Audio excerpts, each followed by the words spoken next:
গেমের মধ্যে অতিরিক্ত হ্যাকার নিয়ে এবং পরবর্তী প্রজন্ম নিয়ে তাল্লা ভাই কি বলে সম্পূর্ণ ভিডিওটা দেখেন। তো ভিডিওটা শুরু করা যাক। Let's start.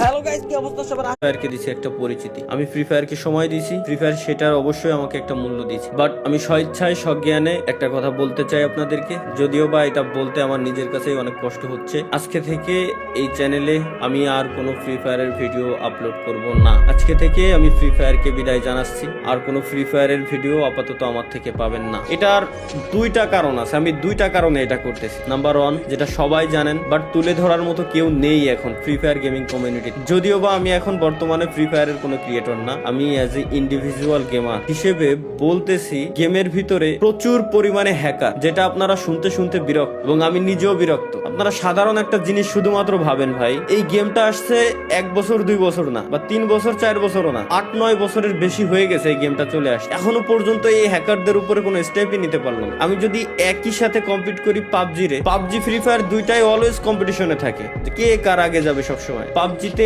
এই হ্যাকার নিয়ে অনেক আগে থেকে তারা স্টেপ নিয়ে নিছে। ইভেন পিসি প্লেয়ার যারা আছে পাবজি, পিসিতেও তারা হ্যাক ইউজ করতে পারে না। বাট ফ্রি ফায়ারে কেন এই স্টেপটা নেওয়া হয় না? এই হ্যাকের কোডগুলো সেল করে কারা, এটা বলতে পারবেন আমাকে? যাই হোক ভাই, এগুলো দেখতে দেখতে বলতে বলতে বিরক্ত। এর ভিতরে দোষ আসলে এই হ্যাকারটা প্রমোট করছি আমরাই দিন শেষে, সত্যি যেটা বলতে হবে ভাই। কেন? কারণ আমার ম্যাচে কোনো হ্যাকার করলে আমি উল্টাপাল্টা রিয়াকশন দিয়ে ভিডিও ছাড়তাম যে জাদুকর আসে, এ আসছে, ও আসছে। দিন শেষে ওইসব হ্যাকাররাই প্রমোট পাইতো। এখন তো ওপেনে ইউটিউবে বিভিন্ন হ্যাকাররা আসলে হ্যাক নিয়ে গেম টেম খেলে, লাইভ স্ট্রিম করে, তাদের চ্যানেলে লাখ লাখ সাবস্ক্রাইবার বানায় নিচ্ছে। তো আসলে এগুলোর উপরে স্টেপ নেওয়া হয় না। এটা আমি গেরিনার অফিসিয়াল মডারেটরের সাথেও আমি এই ব্যাপারে কথাবার্তা বলছিলাম এবং তাদেরকে আমি পার্সোনালি ওইসব হ্যাকারের চ্যানেলের লিঙ্ক পর্যন্ত দিয়ে আসছি, পেজের লিঙ্ক পর্যন্ত দিয়ে আসছি। যখন আমি ছিলাম পার্টনারশিপে, তখন তাদের উপরে তারা স্টেপ নিছে, কয়েকজনের উপরে স্টেপ নেওয়া হয় নাই। মাঝে মাঝে গেরিনা অফিসিয়াল পেজ থেকে পোস্ট করে যে আজকে 6 লাখ হ্যাকারের আইডি ব্যান হয়েছে, কালকে 5 লাখ হ্যাকারের আইডি ব্যান হয়েছে। বাট কই ভাই, এখনো পর্যন্ত পার্মানেন্ট কোনো সলিউশন তো দেখলাম না। আইডি ব্যান তো পার্মানেন্ট ডিরেক্ট কোনো সলিউশন না। গেম খেলা অবস্থায়, গেমে থাকা অবস্থায় আপনি ডিরেক্ট ব্যানের কোনো স্টেপ কেন নেন না? আপনারা কেন করতে পারেন না? এত বছর হয়ে গেল, এই গেমটারে কি কাস্টমাইজ করতে পারেন না? গেমে কি শুধুমাত্র নতুন নতুন স্কিন, গান স্কিন, এটাই কি, এভাবে কি গেম চলবে কোনোদিন?